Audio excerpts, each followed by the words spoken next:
You are one of the leading mindset experts and coaches in the world, and you're a couple New York Times bestsellers. You've been doing business for a long time. You've been on Larry King, 50 times. You've been on every major media press outlet there is. You've done some incredible things, and I'm really glad you made it on the show. You know what? I love being here. I see the work that you're doing in the world, and one of my goals is to inspire and touch the lives of 1 billion people.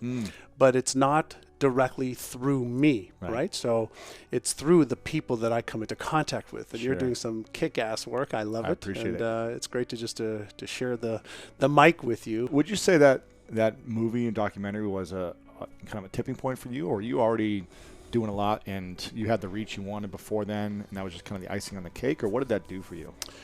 Well, it's interesting, but I've just built companies my whole life, and so I have been involved in the personal development, gathering wisdom, knowledge, skills, tools, resources from people who've just done what I want to do. So I really just learned from masters. Yeah. And so I was never really in the personal development field. My last company, or 2 companies ago, I took it public on NASDAQ, retired in 2000, and then wrote a book in 2003 called Having It All, and became a New York Times bestseller. And I was retired, so I wasn't working. I just wanted to share the knowledge and share what I had learned. What do you think is holding people back from growing a business, starting and growing a business to a certain level? Well, initially what holds them back is fear. So fear of failure, fear of success and then failing, fear of disappointment, fear of being embarrassed, fear of being ashamed, fear of being guilty, fear of losing money, fear of fill in the blank. There's over 50 different types of fear that holds most people back, but they're unaware of it. It's like a silent hidden enemy that's locked deep in their non-conscious brain. This is the area that I study, and that's my life's work now, is understanding what actually drives the perceptions that people have about themselves and what's possible for them to achieve. And what's the difference between somebody who says, yes, I want it, I believe I can have it, I believe I could do it, but then there's another voice that they listen to more that says, but you're not smart enough, but you're not good enough, but what if you fail, what if you succeed? So there's voices in our head that most people have not learned how to really just pay attention to.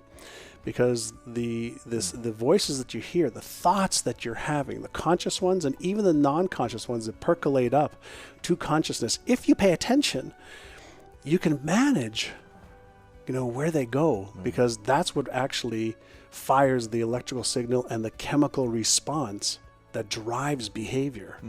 And most people don't understand, it's like a spark plug. One spark plug, turns the car on and you can push the gas and go. The other spark plug basically turns the car off and your brake is on. Most people don't think of their body, their mind as a system that they actually own. And so we haven't been given the user's manual for that. So fear is one, but then it's all the non-conscious conditioning that prevents people from taking the actions that are needed. Like, what are the conditioning that most people have, the non-conscious ones? Well, this is from what we've learned from our parents. If we think about the era that our parents lived, okay, Great Depression, right? Very, very hard to make money. Very, very hard to find resources. Very, very hard to do anything unless you're a professional. So our parents said to most of us, if you don't become a professional, you're going to struggle. You're going to struggle and suffer. And even the professionals said, okay, so become a professional and here's your ceiling of what you have. So we became conditioned to be worried of scarcity in a world that has no scarcity. We became conditioned to having certain beliefs about what's possible or not possible. If you have the belief that regardless of what happens in your external world, you can navigate towards the success that you want. Right. That's a belief. And beliefs are the lens by which we actually see the world and by which we behave. And so if you want to change your results, don't focus on changing your behaviors. Change your focus on the beliefs that drive your behaviors. Right? Powerful. Yeah. And so the next question, though, is, well, great. What kind of beliefs do I have? Right. So, well, we have 2 types of beliefs. And this is where it can get a little bit, heady.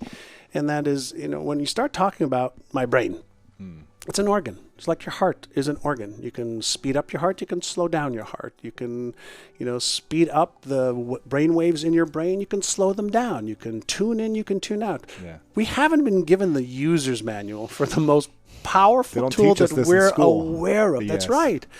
And so the great news, I know you being an athlete and a successful businessman, you have discipline. You cannot you can't achieve results without some kind of discipline. Exactly. And so we know that there's some fundamental truths to achieving success. And every successful person will tell you, and Jim Rohn I know you love Jim Rohn, said you either pay the price of discipline or you pay the price of regret. Discipline weighs ounces, regret weighs tons. That's good. But the thing is, can you teach discipline? The answer is yes. How? But you have to have a willing participant. And if the participant's reason why is big enough, if they know I want to achieve X, and the reason why, the motive for their action, motivation, the motive for their action is a reason beyond just themselves, chances are they will do more to achieve that success than if it was just left up to their own. But there are some people that are born, with incredible drive. They just have this insatiable drive, and they'll just, I'll do whatever it takes for the things that I want. And there's other people that want things, but they just don't have this insatiable drive. And this is where, as much as I hated school, I love to use school as an analogy. Yeah. In the game of life, whether it's health, wealth, relationships, career, business, spirituality, fun experiences, you have to decide what level of the game do I want to play at. Is it the grade school level, the kindergarten level, the high school level, the university level, the pro level? Because each one of those levels requires a totally different mindset and totally different skill set. They're building blocks on each other, but if you are extremely talented, but you're not prepared to practice and rehearse and drill and fall and fail forward to the next attempt, you will never make it as a pro. You will never make it as a pro business person. You'll never make it as a pro husband or wife or athlete or musician. You just never will. So just get used to that if you're not prepared to pay the price. If you are prepared to pay the price and you have the aptitude and the talent, now we're talking about there's some real potential here. And what we don't know is, what's in your heart? Like, what is the fire that stirs you, that you wake up saying, I will do this even when I don't feel like it. I will do whatever it takes to overcome my temptation for mediocrity, my temptation for excuses, my temptation for reasons and circumstances to hold me back. I won't allow those to be in my way. And if you have that within you, you'll achieve whatever you choose. Right. And so the question you asked before is, how do you develop that? Start small. Yeah. Start small. So if you don't have discipline, show yourself that you can give yourself one command and one follow through.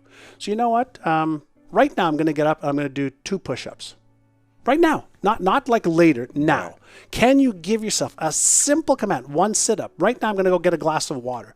You start with something ridiculous. I learned many years ago, reduce it to the ridiculous. So if I reduce it to the ridiculous, and I start, I said, can you do that? Great. Will you? Because that's the difference right there. That's the razor's edge. The people who can, will you? Will you? Yeah. Great. When? Now. Yeah. Right. So if you develop that skill, and specifically from a brain plasticity, a neuroplasticity perspective, as soon as you do that, you give yourself a command and you take the action, you have just created a neural pattern that you can give yourself a command and take action. Now, that may just be one time. Well, what if you did that every hour by putting a little bell on your computer? And every hour, like if my computer was open, I'd have every hour it would say, it's 12 o'clock, it's 1 o'clock. And I'd take 60 seconds just to be in control of my mind. 60 seconds, I don't care where I am. Stop what you're doing. Stop, take 6 breaths. Breathe. Just get centered. Am I on track? Am I off track? Am I doing something I shouldn't be doing versus a high impact activity that I need to be doing? Every hour, I've trained myself to just reset. I didn't always do that. So I just started with 1 a day. Right. Then 2. Sure. Then 3. Then it was working so well, I said, great, let's do this every hour. But more importantly is, as soon as you become the person who believes in themselves, you see, everything you do or don't do leaves an imprint on your self-worth and self-esteem scale. And you know it. Absolutely. You know it. Yeah, every time you have that cake or that cookie, Right. you either believe in yourself or you don't believe in yourself. Right. Yeah. Every time you're voting with every decision. Actions, You're disqualifying with every negative belief. You're qualifying with every positive. Same with behaviors. So you start getting aware of, am I qualifying myself to move forward, or am I disqualifying myself through what I say I want and what I do or don't do over and over and over again? Because thought patterns become emotional patterns, which become behavioral patterns. And our brains pick up on our thought, emotional, and behavioral patterns and says, hey, you know what? You've done that one enough. I'm just going to make that automatic for you. Right. So all of a sudden, you know, if you're a person who has lots of positive thoughts, but you suck at taking action, your brain says, let me make that a permanent pattern for you so you don't have to think about it anymore. But I'm also going to create some neural tension, and I'm going to make you pissed off at yourself now. Now you're going to start talking to yourself about how you don't want to not take action, but you're still taking action. And this is where we have this conscious, non-conscious ping pong match going on all the time. Complex. Yeah. It's actually complex, but it's actually pretty easy too. So if someone's listening right now and they're thinking, you know, there's a lot of things I want. You know, I want to get out of this relationship, or I want the relationship. I want to have better health. I want to have more money, whatever it may be. And they've been saying that for years. And they feel like they've been consuming all the information they need to have, but they haven't been able to take action. Maybe because their why isn't powerful enough. What would you say should be their first step? Well, the first step is to take one thing. I'm going to go back to one thing. Yeah. And say, great, let me move one thing forward. Why? Because that just changes the trajectory of the same pattern repeating itself. And as soon as you interrupt a pattern, and then you repeatedly interrupt the pattern, it's like taking a detour. And as soon as you take a detour one day, you're like, okay, that was okay. Right. But your tendency is to want to go back to what's comfortable. But if you take the detour 2 days, 6 days, 7 days, we know from a neuroscience perspective, it takes about 66 days to create a solid enough neural pattern that it'll go from conscious effort and thinking about it to a non-conscious pattern that has the beginnings of automaticity happening without your involvement. You're just doing. Yeah. And so for me, what I do, and for myself, is whenever I want to change something, whether it's a habit, whether it's a thought or emotion or a behavior, I say I'm going to work on this for 100 days. Not 30 days, not 21 days, not 66, which is right around there. I say 100 days. So you take one thing, just one thing that you know may be a little challenging. 100 days. 100 days, just 100 days. So let's say you want to drink more water. 100 days, a glass a day. Conscious effort to one a day. Whatever you did before, you'll still do, but 1 glass a day. So, you know, I started that with my assistant. I said, I want to drink, you know, like 4 of these a day, you know, like, you know, 32 ounces, whatever the case is. And so we got a mug, and it's on my desk every time I walk in. And then I have some support from her saying, hey, remember to drink your water. So just do it. So the first, 2-3 weeks, I feel like I'm going to drown myself with so much water. But then it's like, okay, now I'm used to it. Now I'm drinking as much water as possible because the habit is there. And one of the rules that I love to follow is the habit is more important than the intensity at first. So don't worry about the intensity. Develop the habit. So can you take 1 minute a day to focus on how you will achieve a goal? Just 1 minute a day. Can you take 1 minute a day to focus on your health?